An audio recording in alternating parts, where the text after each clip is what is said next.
नमस्कार, गुलिस्तान न्यूज में आपका स्वागत है। उत्तराखंड के इस खास बुलेटिन के साथ मैं शीतल शर्मा। इस बुलेटिन की शुरुआत करेंगे एक बड़ी खबर से। सीए को लेकर एक बड़ी खबर है। इस वक्त भारतीय नागरिकता देना सीए के अंतर्गत जो है वो शुरू कर दिया है। अब लगातार नागरिकता जो है वो दी जा रही है। आपको बताना चाहेंगे सीए को लेकर ये नागरिकता जो है ये देना शुरू कर दिया है। आपको बताना चाहेंगे इस वक्त सीए का मामला जो है वो गर्माता जा रहा है। इधर उत्तराखंड से लेकर पश्चिम बंगाल तक सीए का मामला जो है वो लगातार देखने को मिल रहा है। तो आपको बताना चाहेंगे सीए से भारतीय नागरिकता देना अब शुरू कर दिया है। अब लगातार भारतीय नागरिकता जो है वो दी जा रही है। उत्तराखंड में भी सर्टिफिकेट दिए गए हैं। 15 मई को पहली बार 14 शरणार्थियों को नागरिकता मिली गई है।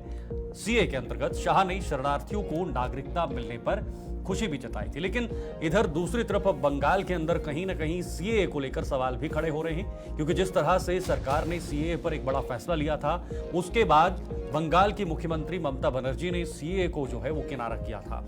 इसके अलावा और भी कुछ ऐसे मुद्दे थे जिनको लेकर ममता बनर्जी ने यह कहा था कि हम अपने राज्य में इन मुद्दों को कभी जमीनी स्तर पर उतरने नहीं देंगे, जमीनी स्तर पर लागू नहीं करेंगे।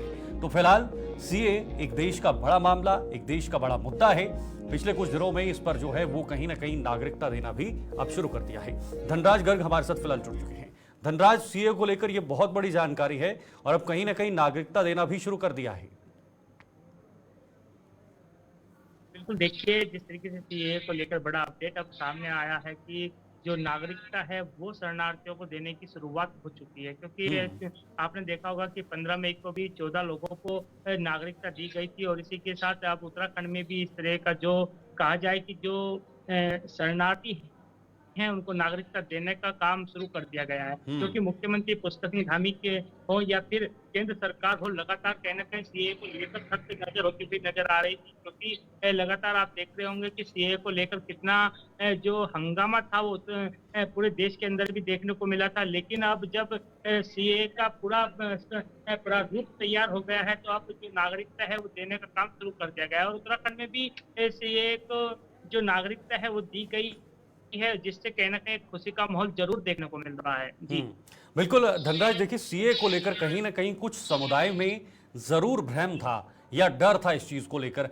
क्या उसके बावजूद भी जिस तरह से नागरिकता दी जा रही है, तो क्या माहौल बिल्कुल ठीक है या उस माहौल के मुताबिक ही यहां पर नागरिकता देना शुरू कर दिया है?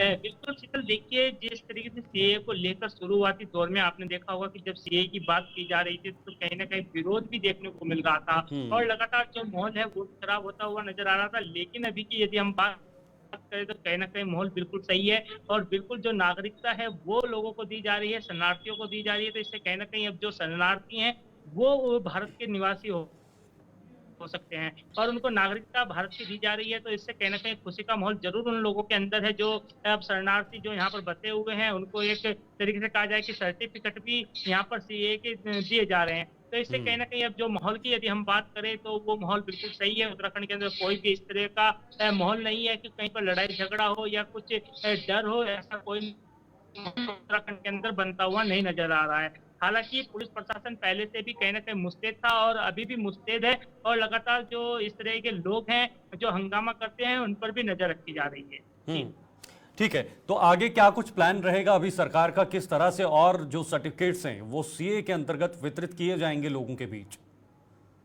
बिल्कुल सेल्सल, देखिए ये पहला दौर है कि जब सर्टिफिकेट वितरित किए जा रहे हैं और आने वाले समय में कहीं ना कहीं इसी तरीके से जो शरणार्थी हैं उन सभी शरणार्थियों को जो सर्टिफिकेट है वो दिए जाएंगे। उसके लिए तमाम तैयारियां सरकार की तरफ से की गई हैं और आपने देखा कि अमित शाह भी कहीं ना कहीं इस पर खुशी जताते हुए नजर आए थे और इसके साथ ही सभी को निर्देश भी दिए गए हैं। मुख्यमंत्री पुष्कर धामी जी कहीं ना कहीं उसी निर्देशों के अंतर्गत जो उत्तराखंड के अंदर सीए के जो सर्टिफिकेट है वो बांट रहे हैं। ठीक जी, बहुत बहुत शुक्रिया आपका धनराज, ये तमाम जानकारी साझा करने के लिए, खासतौर पर सीए को लेकर जो इस वक्त देश का सबसे बड़ा मुद्दा है।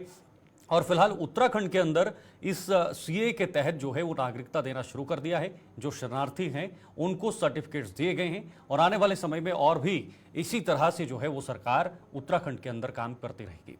आगे बढ़ेंगे। देहरादून में अमेजॉन कंपनी की ओर से एक कार्यशाला का आयोजन किया गया है जिसमें उन्होंने सभी पत्रकारों को अपने प्रोडक्ट के बारे में जानकारी दी है। इसके साथ ही अमेजॉन के डायरेक्टर ने पत्रकारों से वार्ता करते हुए बताया कि उनकी कंपनी पूरे देश में सेवाएं दे रही है और जो सेलर है वो कंपनी के जो कस्टमर हैं उनके लिए समय समय पर तमाम तरह के ऑफर निकलती रहती है। इसके साथ ही उन्होंने अपने सेलर और कस्टमर से अपील करते हुए कहा कि अमेजॉन कोई भी आउटलेट इंस्टॉल नहीं खोलता है और किसी के भी बहकावे में हमारे कस्टमर ना आए। यदि किसी को डाउट है तो सीधे हमारी वेबसाइट पर जाकर संपर्क कर सकता है या फिर टोल फ्री नंबर पर भी हमारे कस्टमर केयर में संपर्क कर सकता है।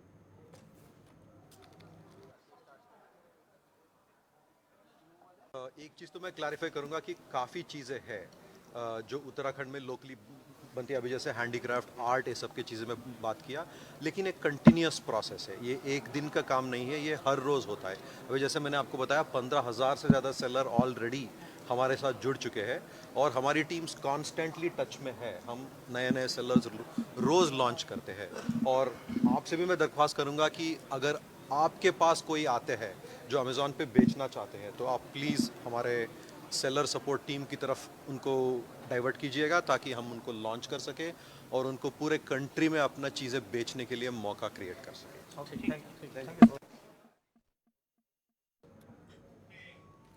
आगे बढ़ेंगे। लालकुआं नगर सहित बिंदुखता क्षेत्र में अघोषित बिजली कटौती व लो वोल्टेज तथा गौला नदी में तटबंध निर्माण सहित 3 सूत्री मांगों को लेकर आज कांग्रेस कार्यकर्ताओं ने तहसील कार्यालय पर नारेबाजी करते हुए तहसील के वरिष्ठ प्रशासनिक अधिकारी विपिन चंद्र पंत को मुख्यमंत्री के नाम ज्ञापन सौंपा है, जिसमें उन्होंने जल्द बिजली आपूर्ति सुचारू करने की मांग की है। साथ ही उन्होंने चेताया कि यदि हम लोगों की मांगों को तत्काल पूरा नहीं किया जाता है, सभी कांग्रेस कार्यकर्ता सड़क पर उतरने के लिए बाध्य होंगे, जिसमें सारी जिम्मेदारी प्रशासन की होने वाली है। बताते चले, बिंदुखता ब्लॉक कांग्रेस अध्यक्ष पुष्कर धानू और नगर कांग्रेस अध्यक्ष भुवन पांडे के संयुक्त नेतृत्व में तहसील परिसर में एकत्रित हुए दर्जनों कांग्रेस कार्यकर्ताओं ने लालकुआं नगर सहित बिंदुखता क्षेत्र में अघोषित बिजली कटौती व लो वोल्टेज तथा गौला नदी में तटबंध निर्माण सहित 3 सूत्री मांगों को लेकर तहसील कार्यालय पर नारेबाजी करते हुए तहसील के वरिष्ठ प्रशासनिक अधिकारी विपिन चंद्र पंत को मुख्यमंत्री के नाम ज्ञापन सौंपा है। हमने ये लिया है कि बिंदुखता में जो अघोषित इनकी बिजली कटौती रहती है बिना बताए और लो वोल्टेज की समस्या बहुत ज़्यादा है। जनता बहुत परेशान है और बार बार आके ज्ञापन देने का काम करते हैं, लेकिन ये कोई भी अधिकारी सुनने वाला नहीं है। और दूसरा, हमने गौला में जो तटबंध की समस्या को लेकर हमने दिया, पहले भी हमने इस संबंध में ज्ञापन दिए हैं। जब नदी अपने उफान पर आ जाती है उस समय ये जेसीबी लेकर नदी में उतरने का काम करते हैं। समय रहते ये तटबंध बनाने का काम नहीं करते, जिससे भारी नुकसान ज़मीन का, मकान का और मवेशियों का, जान माल का खतरा बना हुआ है। हमारी यही मांग है कि जल्द से जल्द तटबंध निर्माण करें और जो बिजली की समस्या है इससे निजात दिलाएं। अगर कार्रवाई नहीं होती हम जल्दी इसमें बड़ा आंदोलन करने की तैयारी में हैं, क्योंकि यहाँ और भी समस्याएं हैं, लेकिन ये कार्य प्रमुखता से अगर हमारी इन मांगों को पूरा नहीं करते तो हम जन आंदोलन करेंगे। सारी पूरे जब से इतनी गर्मी, प्रचंड गर्मी पड़ रही है और लगातार बिजली कटौती। कल रात भी 10 बजे से रात भर, सुबह जब फ़ोन मैंने पहले तो फ़ोन नहीं उठा, सुबह 6 बजे फ़ोन किया, पूरी कभी लाइट 0 हो जा रही है, कभी लाइट 300 हो जा रही है, कभी 250। मेरे खुद घर का फ्रिज फूक गया, मेरे घर के पूरी लाइटें फूक गई हैं और भी औरों के यहाँ भी बहुत नुकसान हुआ है। परंतु विभाग से कहते हैं, विभाग सुनने को तैयार नहीं है। मैंने तो कहा भैया ये तो लाइट ही काट दो या लाइट दे दो, ना लाइट काटने को तैयार है। भाई जब मैंने सुबह उनको 6 बजे फ़ोन उठाया मेरा, उन्होंने, तब मैंने उनसे कहा भैया मैं या तो लाइट तुम काट दो, मैं यहीं आ रहा हूँ, नहीं दो, और लाइट या तो खोल ही दो। तो तब जाके उन्होंने लाइट काट के तब सुबह आप 8-9 बजे लाइट आई है यहाँ पर। ये हाल बिजली विभाग का है इनका, ये कोई सुनने को तैयार नहीं है यहाँ पर बिजली विभाग। ये सरकार की पूरी नाकामी है पूरी है कि इनके अधिकारी जो हैं किसी से फ़ोन करें, फ़ोन उठाने को तैयार नहीं है और बात करने को तैयार नहीं है बिल्कुल। ये इनके कानून में या तो रोस्टिंग का एक शेड्यूल तय करें भैया कि हमने भैया 4 घंटे काटनी, 4 घंटे काटें आप, पता तो चलेगा लोगों को भी। इतनी गर्मी में भी मेन गर्मी में दिन में काट लो 4 घंटे, रात में कम से रात में तो लाइट दे दो कम से कम। विद्युत के लिए क्षेत्र में लाइट का लो वोल्टेज का आना या विद्युत कटौती होना, ये बहुत ही बड़ी एक समस्या बनी हुई है क्षेत्र के लिए। और आज 45-50% डिग्री पारा चढ़ गया है, लोगों का घर में जीना हराम हो गया है। लोग घर के बाहर आके छतों में बाहर रह रहे हैं और वैसे ही मवेशियों का है। तो सरकार को इसलिए हम ज्ञापन दे रहे हैं कि सरकार जागे और विद्युत अघोषित कटौती को पूरा करे और ट्रांसफार्मर को बदले, बड़े ट्रांसफार्मर लगाए वहाँ पर। तो ये तो हम बिजली के बारे में दे रखा है। दूसरा, हमने तटबंध के बारे में भी सरकार को ज्ञापन दे रखा है। पिछली बार भी बार बार हम देते आए हैं, इस बार भी हमने तटबंध के बारे में ज्ञापन दे रखा है। इंदिरा नगर आडाग्राम से लेके नीचे इमली घाट तक, श्रीलंका, रावत नगर, ये सभी क्षेत्र हैं जो कि बाढ़ की चपेट में आते हैं। तो इसमें सरकार से हम बार बार कहते आए हुए हैं, बार बार ज्ञापन देते आए हैं, लेकिन ये लोग जनवरी, फरवरी, मार्च, अप्रैल का ये 8-9 महीने होते हैं, इसमें तो ये जागते नहीं हैं। जब अभी बाढ़ आ जाएगी जून जुलाई अगस्त में, तब उसके बाद ये तटबंध बनाना शुरू करते हैं और उस पैसे को अपनी जेब में डाल लेते हैं और उसको आपदा में दिखाते हैं, और वो बाढ़ जैसी आती है तो इनके तटबंध सब बह जाते हैं उसमें। तो इसलिए हमारी सरकार से यही मांग है कि समय रहते ये तटबंध बनाए जाएँ और लोगों की जो ज़मीनें हैं, उनके घर हैं, उनको बचाया जाए। ये हमारी वक्त एक ब्रेक का है, ब्रेक के बाद जल्द लौटते हैं।